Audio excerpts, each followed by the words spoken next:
Well, I'm really pleased to have the opportunity to present this award tonight.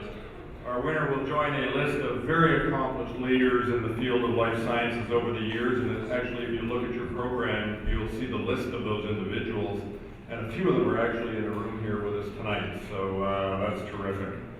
This award is designed to recognize a highly respected individual who has inspired and led the community to imagine a bigger future for life sciences. An individual who is recognized as a significant contributor in more than one domain: industry, government, academia, volunteerism, and philanthropy. And our winner, Mark Lievonen, epitomizes those attributes. I've had the privilege to watch Mark's career as I sat at the GSK and looked across the city at Sanofi Pasteur, and the contributions that he has made over the years. And I really admired Mark for his commitment and his willingness to get involved and to make a difference. We were talking earlier tonight, and we were talking about the fact that he's involved with 10 other organizations outside of running his company, which is incredible. He's been a true champion of the life sciences of Ontario and his company, Sanofi Pasteur.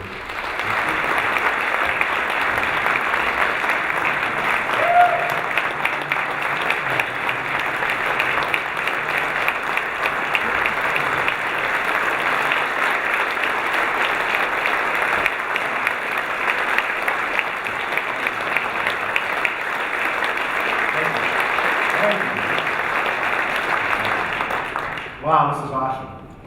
What a great video. Thank you for all the kind comments that were made by all of the individuals, including Holly Beth. And it's just, I'm overwhelmed by it. So really appreciate that. Thank you very much for organizing and for all those who agreed to speak and the very, very kind comments. Mr. Matthews, Mr. Moridi, honored guests, ladies and gentlemen, good evening. It is a privilege to be here with you this evening and to share the stage with the other award recipients, Andrew Yoshioka, Ron Perlman, and DES Sciences. All are truly deserving of the recognition. Andrew is an active member and volunteers with LSO and is focused on driving networking events, as you've heard. I've known Ron for many years and I'm familiar with all the great work that he's done at York University, with the Gallagher Foundation, and the support for the Sanofi BioGenius Challenge Canada competition. The life sciences sector in Canada is a tight-knit community.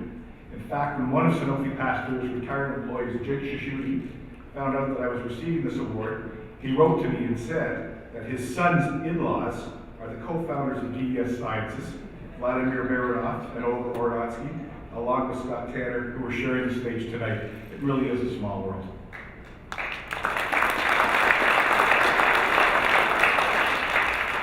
I would like to thank Life Sciences Ontario, the Board of Directors, and the Selection Committee for this wonderful honor. This award is not in recognition of what I've accomplished, but rather the accomplishments of the employees of Sanofi Pasteur, past and present, and all of the organizations that I've had the opportunity to work with over the past 30 years, from the Ontario Genomics Institute, to the Ontario Institute for Cancer Research, to York University, to the Markham Stouffville Hospital Foundation. An award which recognizes one's life is shared with all of those with whom, over the course of time, share that road and journey, which is often winding and is rarely ever straight. When you take a look at all the past recipients of this Lifetime Achievement Award, I have to say I'm humbled to be included in the ranks of these esteemed leaders. When I first learned or heard that I was being recognized for the Lifetime Achievement Award, it prompted me to reflect on some of the lessons I've learned during my career, all the people I've had a chance to meet and work with, and all the memories that I cherish. I've been with Sanofi Pasteur for over 30 years, nearly 1/3 of the company's history. And as some of you may know, Sanofi Pasteur will be celebrating our 100th anniversary in Canada on May 1st of this year.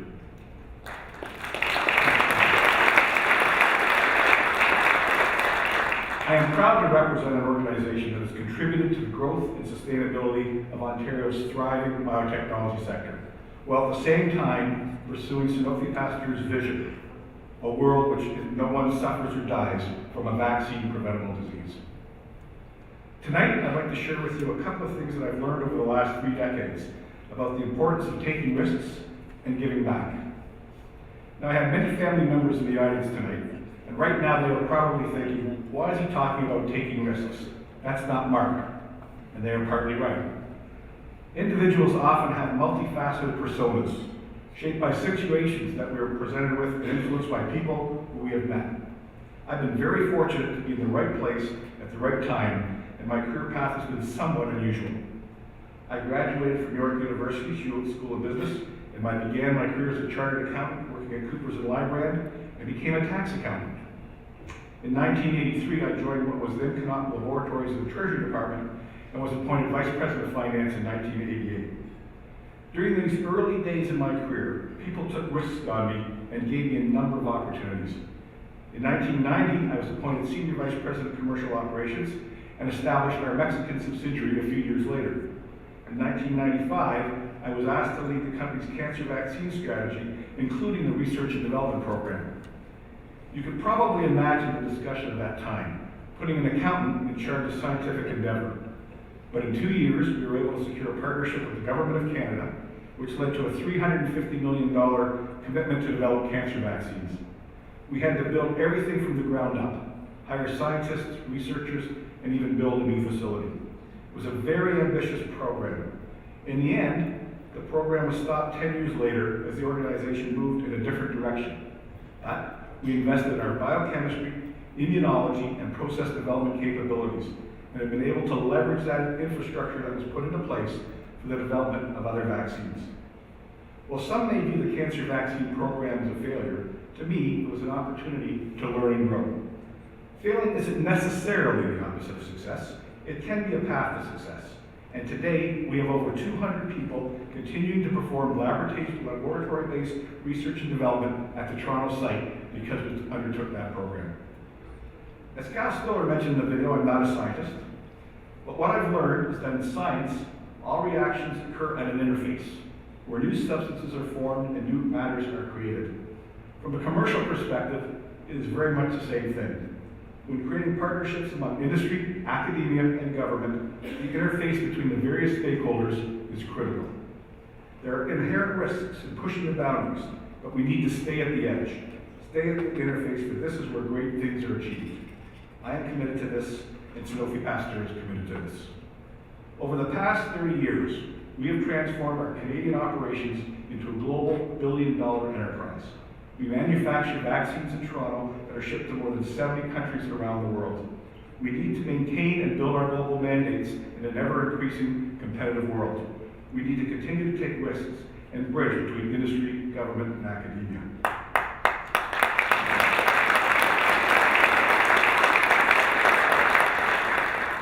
I've also been fortunate throughout my career to receive great advice from people whom I admire and consider wonderful mentors. There's almost too many to mention, but people such as Cal Stiller, Henry Friesen, Lou Siminovich, John Evans, Graham Scott, John Dirks, Mark Poznansky, George Ross, and many others. These people are not only great leaders in their chosen professions, but also in their community. As Winston Churchill once said, we make a living by what we get, but we make a life by what we give. That truly resonates with me. One of the reasons that I first joined industry and sector-related boards was for my own personal development. I was concerned that by working at one company, I might restrict my view of how business and the world operates. I thought I could grow by spending time with very bright, capable people on organizations and issues that complemented my day job, so to speak. I got my start in 1989 when I was the company representative on the board of ADI Diagnostics, Inc. That's where I first met Dr. John Evans and Graham Strachan. A few years later, I joined the board of the Canadian Liver Foundation through a friend of mine. Biotech Canada, the Ontario Genomics Institute, and the Ontario Institute for Cancer Research followed shortly thereafter, and I've continued to engage with outside boards and organizations. It's been very rewarding, engaging, and fulfilling to work with outstanding people and to move organizations and initiatives forward.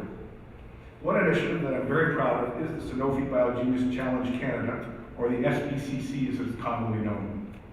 The SBCC was started in 1993 as a small event at Bio, which was held in Toronto that year. 20 years later, it has become an international biotechnology research competition. In Canada alone, the competition has inspired over 4,500 students to pursue careers in science. These teens, mentored by leading academics and scientists, have created astounding and life-changing scientific discoveries, a number of which have been patented and commercialized. The SBCC has become a model for effective partnerships, with support from the federal and provincial governments across the country, academic institutions such as York University, and the science community, including Ontario Genomics Institute, Life Sciences Ontario, Genome Canada, and Mars. I'm very proud of the SBCC because it really points to the power of science to accelerate Canadian competitiveness and productivity. Regardless of what you may choose to do to give back, the most important thing I think is that you need to believe in it and that what you are doing does help to create a better world. So what is my message to you? I think we all need to have the courage to take risks when they present themselves, to adapt, to evolve, and to inspire others. Some risks may not pan out, but some will. And the failures that you will indeed encounter along the way will set the foundation for future opportunities. Imagine the possibilities and what we can help create throughout the years to come. And the very last thing I want to leave you with tonight is to thank my family. My wife Lori, our son Jeff, and our daughter Holly Beth for all of their love, support, encouragement, and understanding over the years. They have generously allowed me to spend so much of my time pursuing opportunities and challenges, which a necessity meant that I was away from them and our home. Without you, none of this would have been possible. Thank you for being part of this special evening.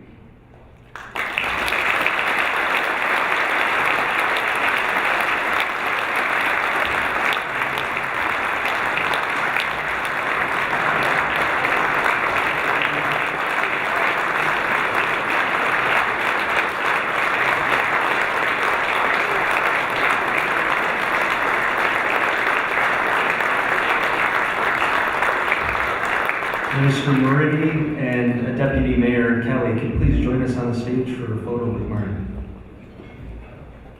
I believe Minister Matthews is the left.